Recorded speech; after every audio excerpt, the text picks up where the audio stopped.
எல்லாரும் எப்படி இருக்கீங்க? இன்னைக்கு எதை பற்றி நான் பேச போகிறேன் அப்படின்னா, நான் சின்ன வயசாக இருக்கும்போதெல்லாம் பார்த்தீங்கன்னா, அப்பயுமே எல்கேஜி யூகேஜி இதெல்லாம் இருந்துச்சு. பட் என்னையெல்லாம் ஒரு 6 வயசு இருக்கும்போது டைரெக்டாக போய் ஃபஸ்ட் ஸ்டாண்டர்ட் சேர்த்து விட்டாங்க. பட் இப்போலாம் அப்படி இல்லை. ஃபஸ்ட்டு ப்ரீகேஜி, அதுக்கப்புறம் எல்கேஜி, அதுக்கப்புறம் யூகேஜி, அதுக்கப்புறம் தான் ஃபஸ்ட் ஸ்டாண்டர்ட் அந்த மாதிரி படிக்கிறாங்க. என்னோடய பொண்ணுக்கு இப்போ பார்த்தீங்கன்னா 3.5 வயசு ஆச்சு. ஸோ அவங்கள ஆல்ரெடி அவங்க பால்வாடி முடிச்சிட்டாங்க. ஸோ அதனால அவங்கள எல்கேஜி சேர்க்கலான்னு ஸ்கூலுக்கு போனாங்க. சரி, எல்கேஜி யூகேஜி அதெல்லாம் சின்ன சின்ன கிளாஸ் தானே, ஸோ ஃபீஸும் சின்னதாக தான் இருக்கும் அப்படின்னு நாங்கள் எதிர்பார்த்து போனோம். ஆனால் கிளாஸ் தாங்க சின்னது, ஃபீஸ் பார்த்தீங்கன்னு வச்சுக்கோங்க. நான் என்னோடய காலேஜில் செமஸ்டருக்கு கட்டினேன் பாருங்கள், அந்த ஃபீஸோடு அதிகம்.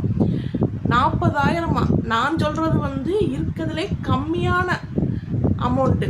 பட் இதுலேயே பார்த்தீங்கன்னா பெரிய பெரிய ஸ்கூல்லாம் பார்த்தீங்க, சிபிஎஸ்சி அந்த மாதிரிலாம் பார்த்தீங்கன்னா 1 லட்சம் வரை கட்டுறவங்களுமே இருக்காங்க. சரி, அதுதான் போகுதுன்னு பார்த்தோம்னா, என் பொண்ணுக்கு என்னங்க தெரியும்? எல்கேஜியில் சேர்க்குறோம், அவங்களுக்கு என்ன தெரியும்? அதிகபட்சம் அவங்களுக்கு என்ன சொல்லி கொடுப்பாங்க? பட் அவங்களுக்கும் புக்கு கொடுத்துருக்காங்க. ஒரு புக்கு 2 புக்கு இல்லை, இங்கே பாருங்கள் எத்தனை புக்குன்னு. இந்த புக்கை என்னாலேயே தூக்க முடியல. என் பொண்ணு எப்படி கொண்டு போகலான்னு தெரியல. இத்தனை புக்கா, நோட்டு பார்த்தீங்களா? இத்தனை நோட்டு. இதில் பார்த்தீங்கன்னா ஹிந்திக்கு ஒரு book, English book, Tamil book, இப்படி விதவிதமாக புக்கு இருக்குது. இதில் என்ன சொல்கிறாங்கன்னா, அதாவது பேரண்ட்ஸ் தான் சொல்லிக் கொடுக்கணும், அதுவும் குறிப்பாக அம்மா தான் சொல்லிக் கொடுக்கணும் பிள்ளைக்கு அப்படிங்கிறாங்க.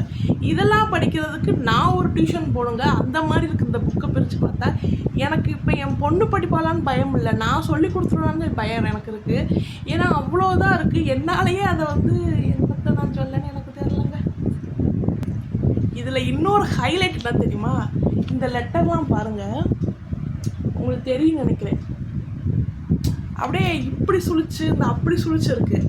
அதெல்லாம் ஆக்சுவலாக எனக்கே எழுத தெரியாது. இதை என் பொண்ணை நான் எழுத வைக்கணுமா?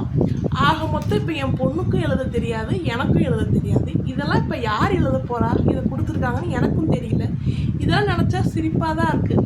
எல்கேஜி பொண்ணுக்கு இவ்வளோ இவ்வளோ கொடுத்து படிக்க வைக்கிறது கரெக்டாக தப்பா என்னன்னு எனக்கு புரியலைங்க.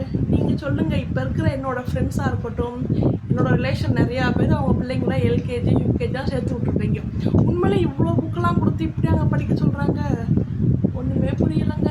இனி போக போக ஃபீஸை நினச்சி பார்த்தா அதை விட இப்போவே 36,000 வந்துருச்சு. இனி நான் எல்கேஜிக்கே 36 கட்டி, யூகேஜி இருக்குது, இன்னும் 1வது 2வது 12th வரைக்கும் இருக்குது. அதெல்லாம் நினச்சி பார்த்தா வீட்டை விற்கணுமா இல்லை நகைகளை விற்றுறணுமான்றதும் தெரியல எனக்கு.